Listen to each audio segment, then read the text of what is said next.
Okay, so you're thinking about running search ads on Google, and you know that you have to target keywords in order to do that. So the question then becomes, how do you know what keywords to target? This is a really important question. It's really important to get right because this is going to determine who's going to see your ads. So I'm going to do a quick demo to show you how to find the right keywords to make sure that your advertising dollars are putting your ads in front of the most relevant traffic.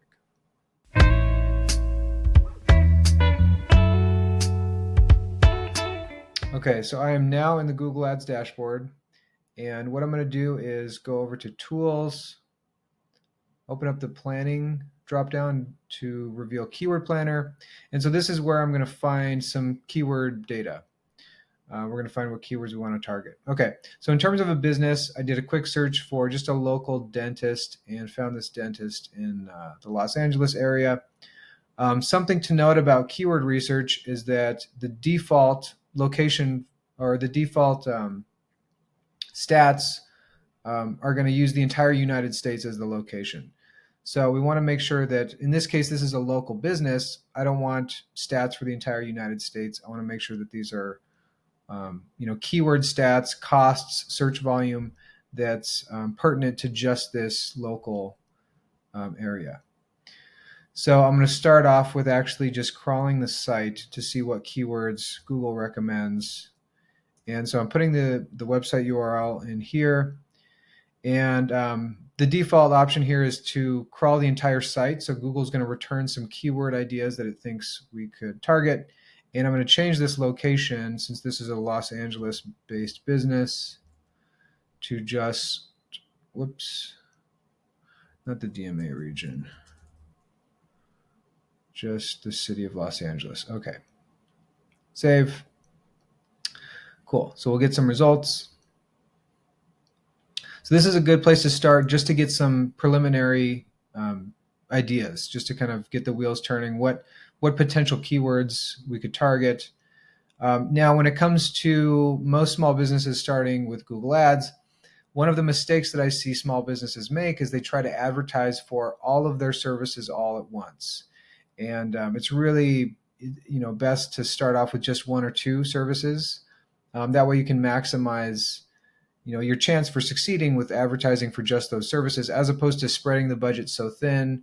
You're advertising for 15 different services, and you're ultimately not getting enough clicks to optimize those different campaigns. So taking a look at the website, let's say that we want to focus on dental implant leads. So instead of crawling this whole site, I'm actually going to replace this URL, and I'm going to select this option. So only use this page to return keyword ideas. Click Get Results. So now we just have some dental implant keywords that we can review. So what I'm going to do is I'm going to download this list as a Google Sheet, and then we can kind of take a look at some different keywords to target. If this is a lot of data that gets returned, you'll have the option here to refine that list. So you can choose different options and uncheck different boxes that where Google will group different keywords just to kind of cut this list down a little bit. All right, so I'm going to freeze that top row and add a filter. Something also to note, I like to sort by this average monthly searches column. So this is how many searches this keyword gets in a month, 720 for this keyword. For some reason, when you download these, there's this little apostrophe there. So I'm gonna change the format to a number, and then I can sort these from greatest to least. Okay, so now my keyword list is organized from the most searched keywords to the least. Just know that for keywords like this, where it's the same monthly search volume, it's the same cost. These are our low end cost and our high end cost per click. If it's got all the same data, Google's effectively considering it the same keyword. So these you could target all 7 of these, but Google effectively considers them the same keyword. So I wouldn't be surprised if the exact match version of each of these will match for the others. I'm going to make these dollar values too. Cool. Yeah, so these two columns, this is the cost per click on the low end. So this is the lowest we could possibly pay for this click, and then the most that we could pay. So the average cost per click that you're going to get is somewhere in between here. I like to add another column here for average CPC, and then I'll do that. Add a formula here just to get an average. So this tells me more specifically what I can expect to pay per click. Rather than being too optimistic or too pessimistic on this side. Okay, so looking at this list, what I'm looking for in terms of keywords is the keyword relevant? So in this case, does it include the terminology dental implant? And does it include other information that suggests this person is ready to make a purchase? So someone who's looking for cost information is probably not ready to buy. They're more likely in the information gathering stage, which is fine. But if I've got a limited budget and I really want to make sure that my ads are getting clicks from people who are the most likely to purchase, this is probably not a search that I'd want to get. I wouldn't want to pay for this, especially not at, potentially $8, $7, $8 a click. So let's see what else. Generally, the lower the search volume, the more specific. Dental implants, Los Angeles. So including a location, this I would think is more intent focused. Someone's actually, they're not just looking for dental implants. They're looking for dental implants in a specific location.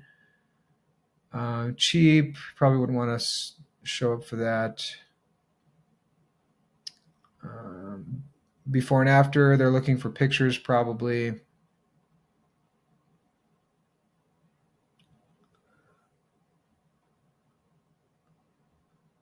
Okay, so I'm not seeing too many that are really like bullseye keywords. Full dental implants. Let's see. Dentists that do dental implants, so that might be one that we'd want to target.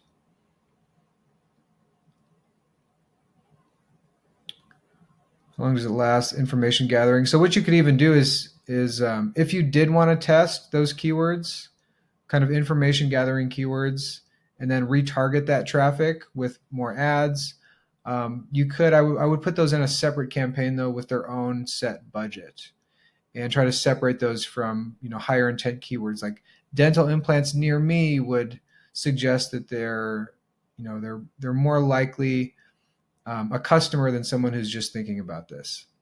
So I would just go down this list and really comb through and kind of see which keywords are relevant and include some high intent. Now, what you can also do is if you have an idea already about what keywords you want to target and you're just curious about what search volume there is, you can start with keywords. So maybe there's let's say there's 3 or 4 different keywords I find from this list, and I just want to search for those here. And Google will also provide some additional keyword ideas that are similar to those. Then I can start with keywords. Just know that you're limited to up to 10 keywords for each search. So you can't add 100 different keywords here and get ideas for those. So this is the process that you'd go through to really get specific on which individual keywords you want to target and really make sure that your ads are getting in front of the right people. Once your ads go live, really, really important to review your search terms report. I think this is another very common mistake I see small businesses make is they'll set up their search campaigns, keywords look great, maybe they're even mostly phrase or exact match keywords, so there's less opportunity to match for irrelevant searches. But they don't review their search terms report. So really, really important to do that. It's a key step in healthy, just Google Ads hygiene. If you have any questions about keyword targeting or finding the right keywords, let me know, and I'll see you guys in the next video.